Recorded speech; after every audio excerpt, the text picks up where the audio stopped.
what I'm going to do is I'm going to go ahead and intro the episode. So I believe that this is episode 15, if I'm not mistaken. Wes is like the facts guy. He's just the facts. He knows all, he keeps up with all those things. And he also basically creates, I would say, 75 to 93% of the topics we talk about are things. Because, we so out of touch. And by the time I get home, I don't want to, you know what I'm saying? By the time I get home, he done already hit me with 4 or 5 texts like, bam, bam, bam. And then at some point, I'll go and I'll look into it on my own. But for the most part, I get most of the topics from him. So we'll spitball through this. I can be long-winded, but I can also be a little like just kind of scatterbrained. So I'll come up with some things, and I'll save the episode and editing.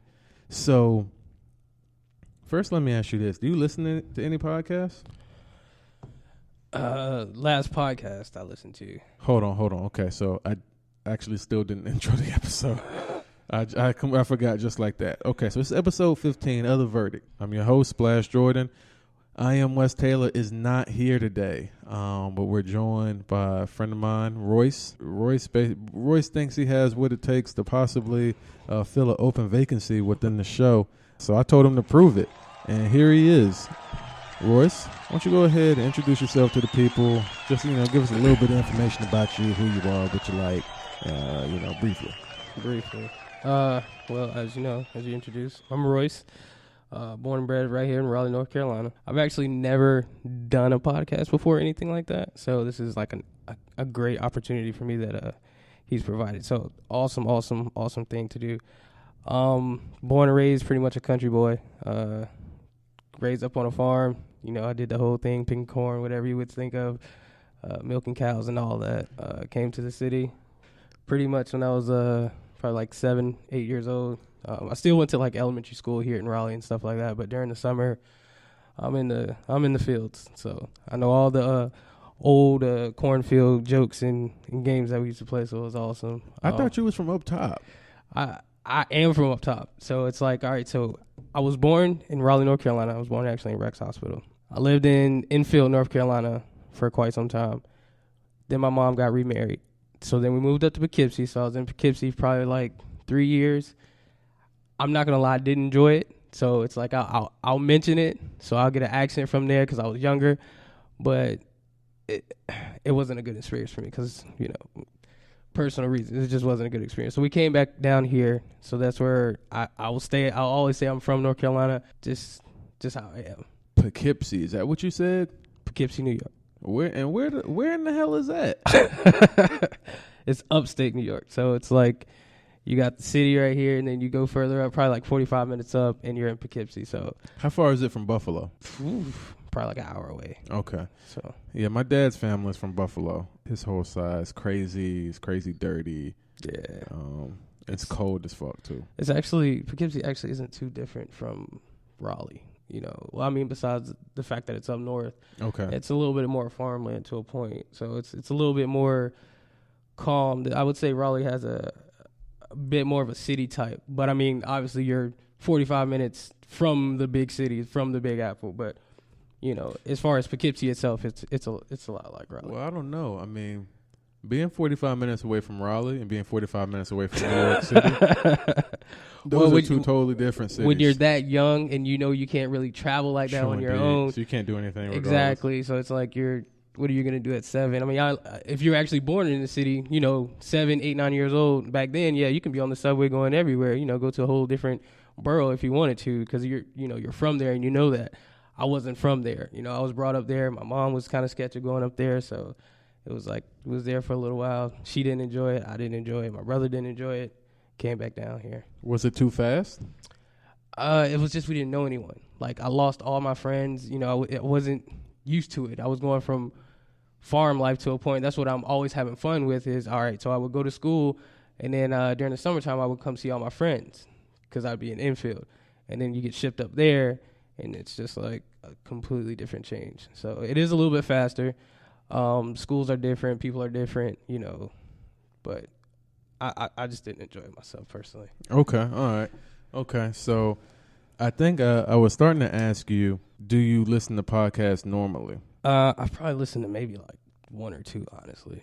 1 or 2 episodes of a podcast, or 1 or 2 podcasts? 1 or 2 different type of podcasts. Like, I remember one my grandmother, she used to listen to. It's about, just staying in the black community. So I would listen to that for a little bit. It was just, kind of for the old folks. Right. But other than that, I mean, I've listened to a couple friends do a podcast, but I never listened to it all the way through. So I really don't have any type of experience with this. But, it's something I would definitely like to get into. Okay. I hear that a lot. People, they don't have, much experience, but they would like to get into it. I mean, as you see, something's going on in here, but there's not a lot going on in here. Thanks. So, I mean, things can happen. I got all this equipment before I got the job where we at. So, a couple of bucks here, a couple of bucks there, and you're up and running. So, what made you feel like, when I mentioned, that I would, before we get into any of that stuff, let's go down see, this is why I need Wes here. Wes is he also keeps the structure. Wes does a lot, man. He does a whole lot that I'm realizing now. You're doing on your own. I might need I Am Wes. Good Lord. Right. But the thing is, though, is that before I had this podcast, I used to do a different podcast. And so I did do everything on my own. But it's just been so long since I had to do all that. It's like, I got used, to having that support, which was like the key component to what I was missing the original time, was support, was help. True. So, I got that now. So anyway, let's talk about this Eminem freestyle. That's kind of been burning up inside of me. I've been wanting to definitely say what I wanted to say about this freestyle for a very long time. And for those who are uninitiated, of course, I'm referring to the Hip Hop Awards cypher. That's an awfully hot coffee pot. Should I drop it on Donald Trump? Probably not, but that's all I got till I come up with a solid. Got a plan and now I gotta hatch it like a damn Apache with a tomahawk. I'ma walk inside a mosque on Ramadan and say a prayer that every time talks. Which I didn't even watch the Hip Hop Awards. I didn't either. Nor did I watch the Hip Hop Awards cypher. Did not either. But we better give Obama props, because what we got in office now's a kamikaze that'll probably cause a nuclear holocaust. And while the drama pops and he waits for shit to quiet down, he'll just gas his plane up and fly around till the bombing stops. We watched the Eminem segment because people have been talking about it nonstop, and how he destroyed Donald Trump, and how racism's the only thing he's fantastic for, because that's how he gets his rocks off and he's orange. Yeah, sick tan. That's why he wants us to disband, because he cannot withstand the fact we're not afraid of Trump walking on eggshells. I came to stomp. That's why he keeps screaming, drain the swamp, because he's in quicksand. Oh, yeah, Eminem, he's so dope. Right, he's so, which he is. He is dope, but the whole dope. Killing Donald Trump, destroying Donald Trump, I don't know about that. I think the key word in this whole entire thing is cypher. To me, cypher, freestyle. I don't think of this exactly. I mean, don't get me wrong. I'm not saying that Eminem didn't kill it or anything, or he didn't state any facts, but me personally, like we were talking about before, a cypher is a freestyle. It's to a point, it wasn't structured the way I would think Eminem would actually do it. We all known Eminem to kill a freestyle and actually go through the whole entire thing, versus the style he did it this way. I didn't necessarily like it personally. Nigga, please. It came off as very spoken word. Exactly. Which is fine, but if I go to McDonald's, I don't expect to get Wendy's. You know what I'm saying? So it's like, if you're gonna do spoken word, then you should have done that on your own time, at some other time, not during the hip hop cypher, when where we want is niggas spitting bars over beats. Exactly. Boom boom bap. Yeah. You know what I'm saying? That's what we wanted. And really,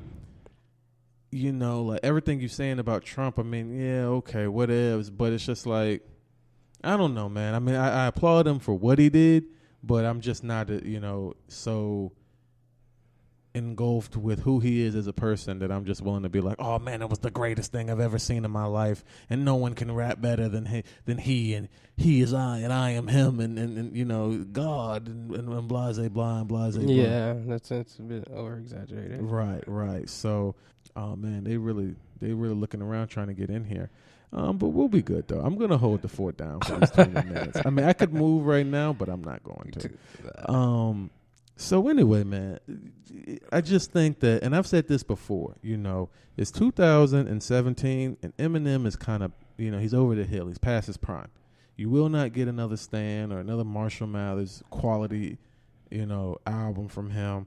You'll get good music and you'll get good verses, but You're not gonna get that. Yeah, that old Eminem, that crazy, almost off the wall, right? Marshall Mathers, right? Slim Shady, I should say. Right, yeah. Slim Shady definitely is gone bye-bye. Yeah. And that's good, you know, because he's evolved as an artist. But this right here, I will say, though, that I like that he didn't try to make it a whole album. You know what I'm saying? That's some Kendrick Lamar type shit to be like, you know, I'm going to make my whole album a diss to Donald Trump, or, you know, I've got to do this concept album about, you know, what's going on in the world. Like, you know, he got in there, he said what he said, and then he was done. And he had a couple of lines. I'll for sure chop up a couple of lines and put them in there. But other than that, you know. Yeah, I wasn't too much of a fan about that. You know, when you think of Eminem, I'm thinking like, oh, bars is definitely coming. Bars is definitely coming. And then you waste this platform of hip hop, you know, something you're celebrating, and it's a BT Hip Hop Awards. You're celebrating hip hop, and then you bring this clown into it. I understand it needs to be said, but I want hip hop. I think that he would have done better just going on Instagram Live and doing that. Exactly, doing it on his own platform. On his own platform, that would have been, you know, better, because sometimes it almost feels like, you know, you're pandering to, you know, a particular audience. Exactly. You know, you're campaigning yourself. You're on BET. Yeah, you're on BET. Let me say what the black people want to hear. Yeah, exactly. Like, you know what I'm saying? So it's just like, you know, I respect them, so I'm going to let them live. I'm not going to, like, really drag them over the coals like I did Cam Newton.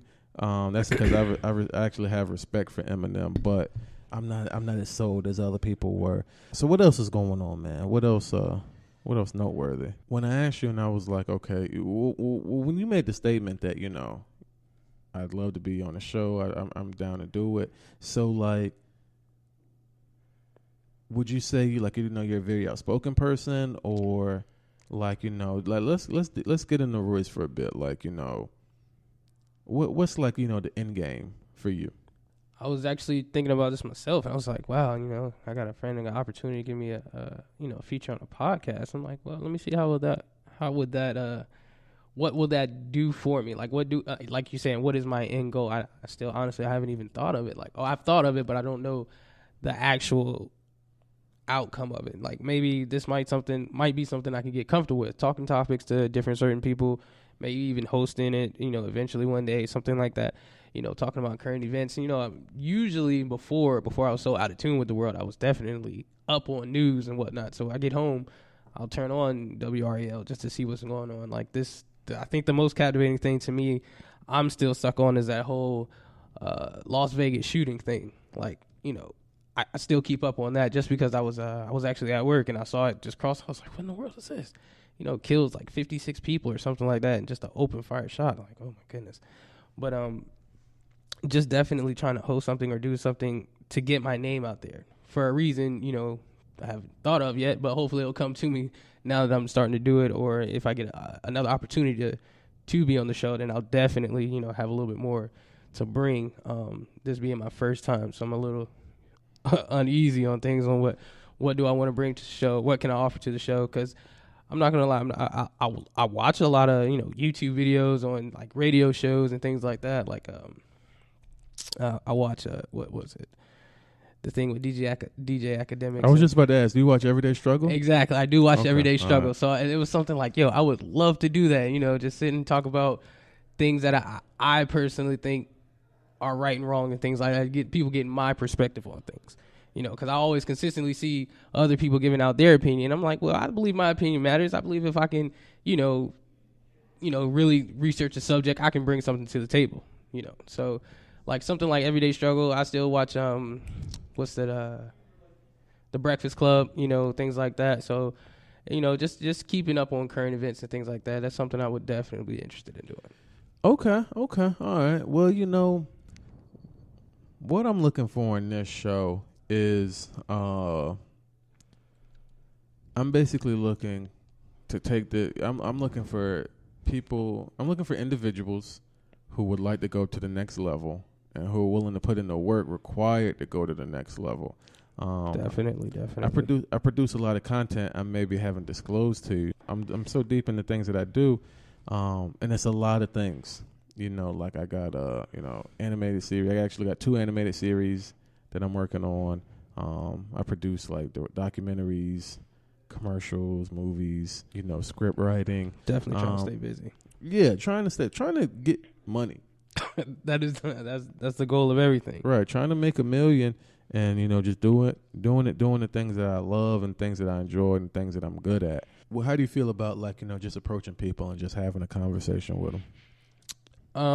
Me personally, I don't have a problem with that at all. Actually, if they say, "Hey, you go out and go talk to this person," they'll go network or something like that. Believe it or not, I grew up in a religion where we go around knocking on random people's doors. You're a Jehovah's Witness. I grew up. Yes, I'm not gonna say that I am one of them now, or I'm an example of one of them now. But yes, I did grow up in a Jehovah's Witness. Well, you said them, so you separating yourself. Exactly. I do want to make that known. So anything that you see me doing is not what they do. Okay, so I'm no longer affiliated with them. So it's but I grew up. We're going around. I'm like 10 years old, 9 years old, knocking on random people's doors, talking to grown people, saying, "Hey, preaching the good word, whatnot." So, and just they host things and they come in something called meetings, and you have talks and things. So you actually get in front of everyone, and you give sermons and things like that. You read the Bible, so it's like to get that at a young age. That definitely helped me out as far as like going up to people who I don't know and like, "Hey, how's it going? I'm Royce." And I'm saying, "Nice to meet you. What do you do for a living?" This and that. I'm like, "Oh, cool. Like I love anime right now. I'm into Dragon Ball Super." So it was just I'm extra about that. I don't have. You pulled a couple triggers just then. You pulled a couple triggers just then. You tried to fly by, but you pulled a couple triggers just then. I'm actually gonna even quit my crusade about where I was gonna go with Jehovah's Witnesses. Because I know exactly where you're about to go. Yeah, because I would now like to discuss the monumental episode that was Dragon Ball Super. I haven't been able to talk about anime, I don't think, at all, not one time on my show. But for those of you who don't know, Dragon Ball Super, it's a continuation of Dragon Ball Z. I don't know, like 12, 15 years later, something like that. So a lot of time has passed since Dragon Ball Z was on TV. Now they have Super.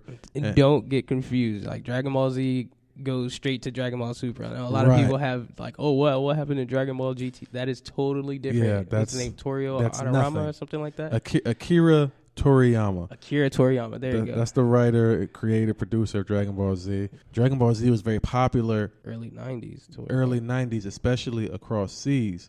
But as the popularity faded across seas, the popularity started to bubble up in the United States. Exactly. And so to keep that momentum going, Toei, I forget the name of the company that actually produces the show. They got his permission. They got, the rights to create a show that he was loosely affiliated with. They call it Dragon Ball GT. It wasn't very successful, but, fans watched it anyway. However, there were fans of his who also were very popular manga writers, and I think that he learned a lot from his fans and got feedback because his new show is very different than anything that than his previous show. Exactly. He learned a lot about character development and building up certain characters and the humor of it all. Like Dragon Ball Super is a very funny show compared to the other series. And he just really gives us what we want. And in Dragon Ball Z, there was an iconic episode that most of the fans waited a very long time to see. They teased it and teased it and teased it. And it was the episode Goku's fighting Frieza, and he goes Super Saiyan for the first time. Oh my God! It's probably if a person tells you their top 3 favorite episodes, that one is probably it has to be. It has to be your top 3. The crazy thing about that, actually, when that episode came out, I had just did something like I got a bad grade in school or something. So I was like, 7th, 8th grade, something like that. So I got put on punishment. So I'm like, oh, no TV. I couldn't go outside, and I was pretty much in the house doing nothing. So I remember it came on Toonami. I don't know if you guys remember Toonami. It came on Toonami at 5 o'clock. Right. So I actually I sat in the den area where the TV was facing towards the living room, but the den was towards the left. So it's like the TV would be on. My brother was watching, and I'd be right there next to the TV, but facing the opposite way, so I couldn't actually see it.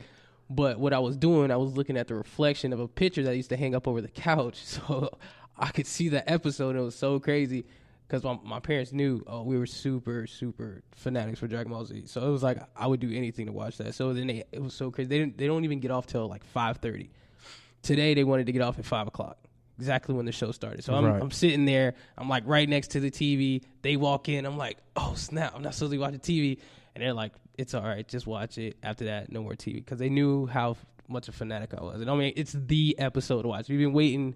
I don't know if anyone remembers, but it went all the way. When it first came on Toonami, it went all the way to the Namek series, and then it restarted. Right, it restarted all the way back to Raditz. It did that about 5 times. Exactly. So it was like hyping it up. I'm like, oh my god, am I ever going to see this man turn Super Saiyan? Excuse me. So then it finally went through, and I'm thinking, oh no, you know what? It's going to be a hoax. They're going to play it back. And then it actually went through, and my mom let me watch it, and I was just, oh my god, super psyched for Super Saiyan. So that was a thing, and fanboys of all ages, I was right there. We screamed at the top of our lungs. So the fact that just this past week, Goku actually done it again. He done it again. He passed his limits, and he awakened a new form, and we haven't seen him in a new form in quite some time, and it was so significant that he was actually trending that night. Exactly. On Twitter, Goku was trending. They had a 2-part episode, and he's fighting a person, and he's really getting the shit beat out of him, which is a sight that you rarely see. You haven't seen him get beat up in a very long time. But this guy was beating the brakes off of him. I mean, he gave him nothing. Just to show a magnitude of the episode. Me personally, I have a subscription with Funimation, so I can watch it every Saturday at 9:30 p.m. It comes on. Funimation crashed, so I couldn't even watch it until probably like 4 o'clock that next morning. Luckily, we were off, so I didn't have to worry about going to work. But I don't know why in the world I was up, but I couldn't even watch it there. Funimation had crashed. Another thing, Crunchyroll crashed, and it was just like, wow, is this episode that big of a deal? Yes. That you got websites crashing? I'm like, yes. Websites were crashing. Yes, this is that big of a deal. So, I invite you guys, if you're familiar with Goku in any way, shape, or form, don't even bother with the other episodes of Super. Just Google Dragon Ball Super, Ultra Instinct, or double episode, or whatever. Just watch that. And I mean, like, if you haven't seen those episodes, I just don't think you care about life. Like, exactly. Just be entertained, be amazed. It's definitely something worth checking out. Okay, so listen, they're circling around like some vultures. So what I want to do is before we get up out of here, why don't you give us your handles where the audience can find you? Definitely. Because what's gonna happen is that we got a few more people who are interested, and we're gonna have the audience. You know how like people have Beehive and Future Hive, and the Navy and stuff like that. We actually have a group of people called the Jury. Those are our diehard fans, dedicated.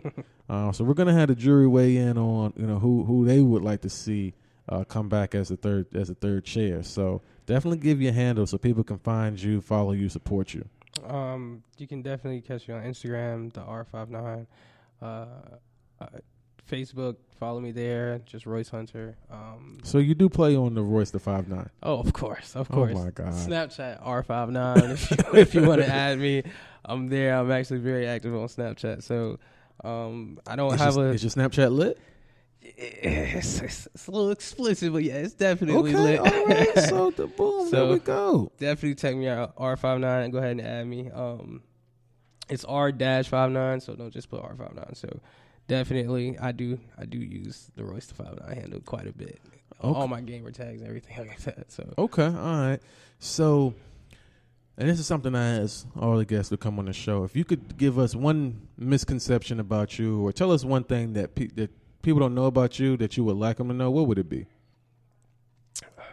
One thing I would like people to know about me is I'm an easy approach type of guy. You know, like I mean, I'm a bigger guy, so there's no intimidation on me. My face doesn't, send off any intimidation. But a lot of people tend to sway from me. I'm not quite sure, but I'm very approachable. So if I could say that, then yeah, I would definitely say I'm very, very approachable. If anyone needs help or anything like that, I'm boom. If I can get to you, boom, I'm there. Because that's just how I am. So a lot of people think like, oh man, he's kind of scary. He's got a big guy, but no, I'm definitely like, don't misjudge me. Okay, so basically you're calling yourself a big old teddy bear. Big old teddy bear. So, big old teddy bear. But don't get it twisted now, But definitely, I'm very approachable. So, I don't think I give off the vibe of a big creepy dude. But sometimes I forget to smile. So, if I forget to smile, then people are like, well, I don't want to talk to that guy. True indeed. Okay, all right. So, Royce Hunter, ladies and gentlemen. Yeah. He's here. He's letting it be known. He's trying to come up in here and complete the bench. Trying to get out there, y'all. Okay. Oh yeah, the lights just got cut off, but they're on the sensor, so you don't have to worry about that. They'll cut back on as soon as we start moving around. All right, man. So if you like this episode of The Verdict, you can please like, comment, rate, review, subscribe, share. You can find us on YouTube, SoundCloud, search Verdict Podcast. You can find us on iHeart, TuneIn, and Google Play. You can search The Verdict. So if there I'm not out of gas like I normally am at the end of the episode, but I think we got pretty good. So what I'll do is of course I'll have we'll have to have you back because everybody who interviews has to be here when Wes is here. Exactly. Because so definitely come back. Yeah. So this will basically just be like we can consider this a phone interview. There we go. We can consider part this, one. Yeah, it's part one. Interview number one. Right. It's the first round. So once I speak to my other manager, then we'll call you back and set you up for a second appointment. Definitely. Enjoy to be here. I appreciate it. All right, wonderful. So, and also you can follow me on Twitter, Instagram, at House of Splash. Also, you can follow the show on Twitter and Instagram and Facebook at Verdict Podcast. So, if nothing else, we out.